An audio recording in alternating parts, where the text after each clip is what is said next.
selamat malam pemirsa. Senang sekali malam ini kembali menyapa Anda di Indonesia Business Forum bersama dengan saya Sally Alexandra. Pemirsa, Iran dan Israel sepakat untuk gencatan senjata. Tapi kalau kita kilas balik bagaimana perang berlangsung, harga minyak naik hingga mencapai hampir $80 per barel. Bahkan pemirsa, Iran mengancam untuk menutup Selat Hormuz, salah satu jalur perdagangan minyak global. Bagaimana jika konflik kembali terjadi? Apa dampaknya untuk Indonesia? Kita akan bahas malam hari ini di Indonesia Business Forum dengan sejumlah narasumber yang sudah kami hadirkan untuk Anda. Saya akan sapa terlebih dahulu. Yang pertama adalah Pak Satya Widya Yuda, anggota Dewan Energi Nasional tahun 2020-2024. Selamat malam Pak Satya. Selamat malam semuanya. Kemudian juga hadir bersama dengan kami anggota Komisi 11 DPR RI, Putri Komarudin. Selamat malam Mbak Putri. Selamat malam, Assalamualaikum warahmatullahi wabarakatuh. Dan juga kita hadirkan tenaga ahli utama Kantor Komunikasi Presiden dengan title baru, Mas Fitra Faisal. Selamat malam. Selamat malam, Mbak. Kemudian juga kami hadirkan untuk Anda pemirsa, Wijayanto Samirin, ekonom dan pengajar Universitas Paramadina. Selamat malam, Pak Wija. Assalamualaikum. Waalaikumsalam, Pak. Sebelum kita bahas mengenai dampaknya, ancaman jika konflik kembali terjadi, kita saksikan dulu informasi berikut untuk Anda.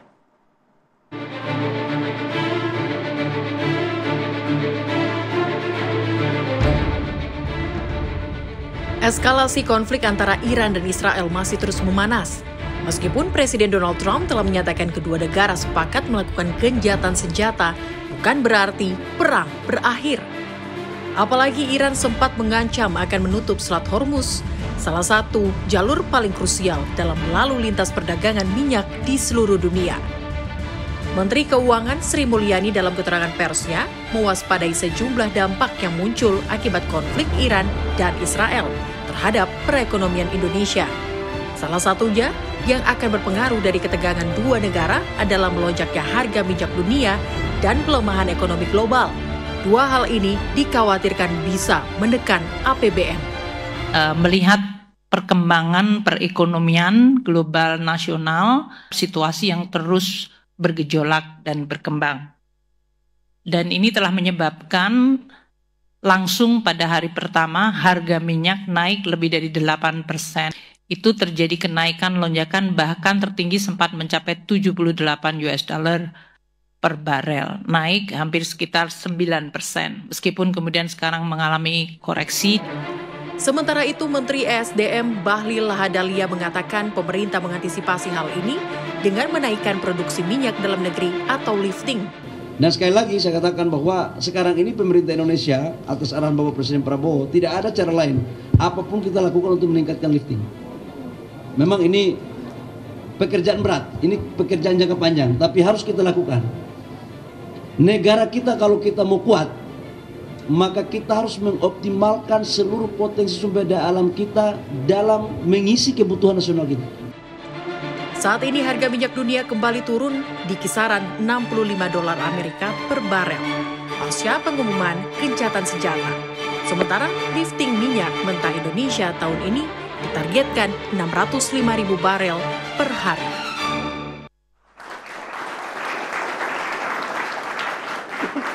Nah pemirsa, meskipun sudah gencatan senjata, apakah konflik mungkin saja akan terjadi kembali? Saya akan coba langsung ke Pak Wija. Pak Wija, kalau Anda bisa menganalisis bagaimana kemudian perang yang terjadi antara Iran dan juga Israel, apakah mungkin akan terjadi konflik kembali? Tentunya kita berharap tidak akan muncul lagi ya, itu harapan kita. Tapi potensi muncul sangat mungkin, karena kita melihat gaya Trump itu kan selalu berubah-ubah ya, apakah itu terkait tarif, terkait berbagai hal, perang Ukraine, nah sekarang terkait perang Iran-Israel. Kita lihat dalam 2 minggu terakhir, sebenarnya kan berubah-ubah. Jadi potensi memanas lagi masih ada, tapi possibility-nya rendah. Saya melihat gencatan senjata ini adalah situasi yang menguntungkan semua pihak dan kemungkinan besar akan bertahan lama. Tetapi kita juga harus ingat, kita punya PR besar yang tidak tersentuh, yaitu trade war. Jadi bukan berarti ketika perang Iran-Israel ini mereda, dunia tidak punya masalah, kita punya tumpukan masalah. Dan saya yakin dalam waktu dekat Trump akan mulai mengeluarkan statement-statement lagi tentang trade war, apalagi janji 90 hari masa penundaan tarif itu kan berakhir 9 Juli. Jadi dunia ini akan berpindah dari satu krisis ke krisis dan ini menarik untuk disimak. Yang jelas Mbak Celia, perang ini hadir di saat yang sangat tidak tepat bagi Indonesia. Kita sedang mengalami masalah domestik, penurunan daya beli. Kemudian ditumpuk lagi dengan permasalahan trade war yang diakibatkan oleh kebijakan Trump. Belum tuntas muncul war yang sesungguhnya. Jadi ketika tumpukan paling tinggi perang Israel kemudian Iran itu mereda, ini blessing bagi kita. Sehingga kita bisa fokus kepada dua permasalahan yang kita hadapi, yang lain, yang sebenarnya juga memerlukan respon yang sangat urgent. Berarti artinya maksud Anda adalah ketegangan global ini akan terus berlangsung begitu? Saya melihat ada beberapa lapis permasalahan.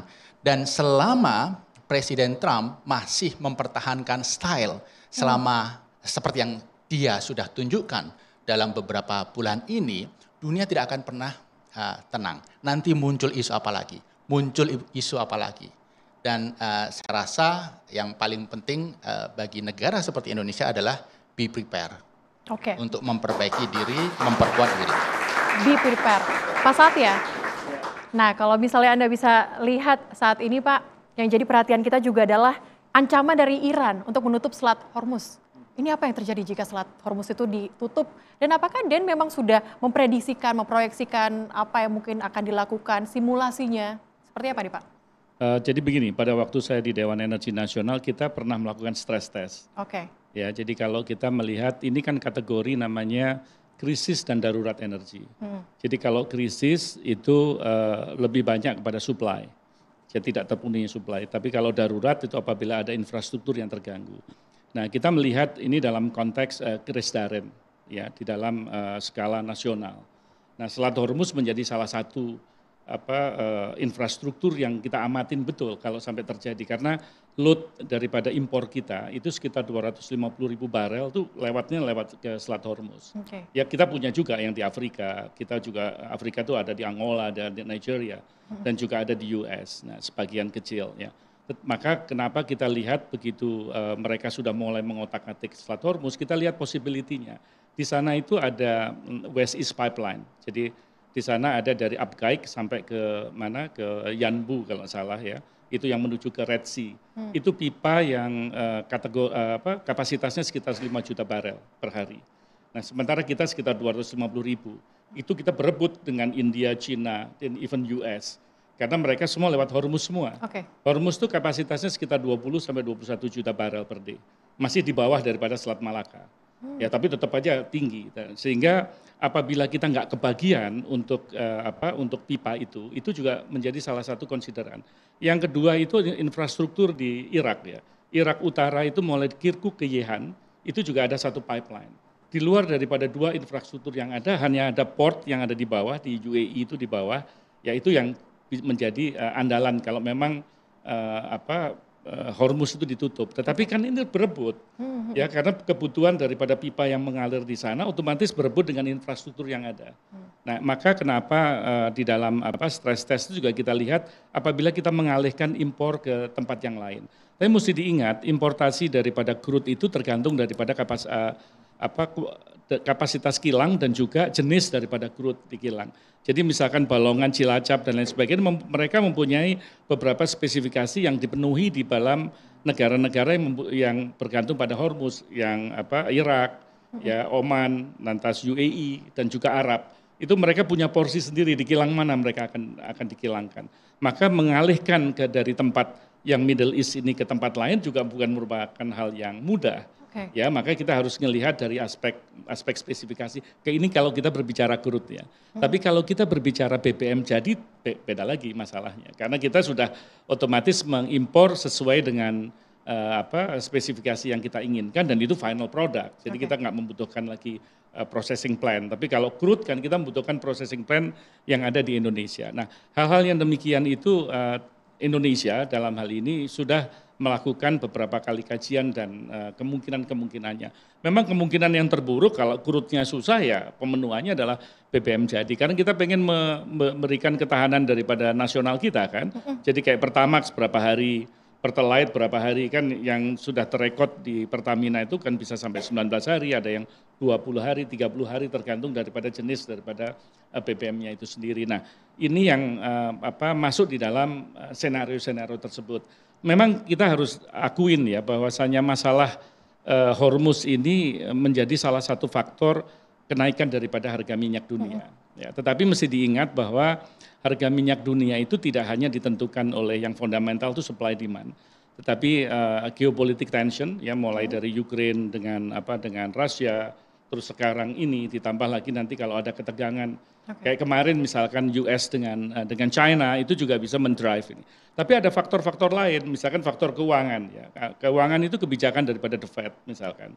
Kalau dia menaikkan suku bunga, otomatis harga komoditas akan naik. Belum lagi permainan hedge fund. Ya, itu juga menjadi faktor yang ini. Nah, faktor yang lain di luar daripada itu semua, misalkan teknologi. Ya, kalau misalkan sekarang ada teknologi fracking, misalkan di US itu meningkat bisa juga mendrive daripada harga minyak. Jadi kita lihat banyak sekali faktor yang mempengaruhi kenaikan daripada harga BBM. Itu termasuk komponen-komponen yang harus dimasukkan di dalam stress test tersebut gitu.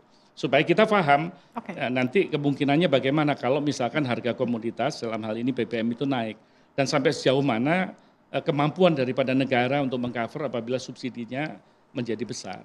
Kemampuan negara bagaimana nih Pak Satya? Jadi begini, kalau nanti saya pikir Mbak Putri pasti akan ngomong karena di situ menyangkut masalah undang-undang APBN ya. Di dalam undang-undang APBN itu kan selalu bahwasannya subsidi itu di-refer pada kemampuan keuangan negara. Ya, dan tentunya kalau kita menaikkan harga BBM itu konsekuensi logisnya kan daya beli. Jadi inflasi dan sebagainya itu masuk di dalam yang ada di dalam undang-undang APBN kita. Nah, sampai sejauh mana nanti defisit anggaran itu kan ada patokannya segala. Itu nanti pasti Komisi 11 lah yang bisa mendetailkan. Tetapi menurut saya yang ini bukan sesuatu yang hanya kita pandang sebelah mata. Ya, tadi disampaikan bahwasannya apakah ini akan berapa lama, apakah ini perang ini permainan daripada US.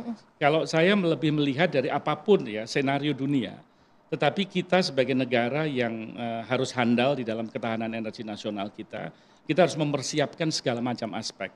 Apakah itu cuma hanya sekitar 2 minggu ataupun berapa? Menurut saya ini good lesson learned. Jadi kita jangan sampai situasi yang seperti ini kita sikapi dengan nanti kan akan balik gitu. Menurut saya tidak. Menurut saya ini sesuatu yang justru kita antisipasi ke depan untuk ketahanan energi kita. Pak Prabowo kan mengatakan di dalam Asta Cita kita bahwa kita ada swasembada energi. Beliau mencoba betul bahwa biomass ya dalam hal ini semua yang berdasarkan daripada non fosil itu digalakkan. Kalau bisa sampai ke B100 walaupun itu cukup challenging karena teknologi masih not permitted yet.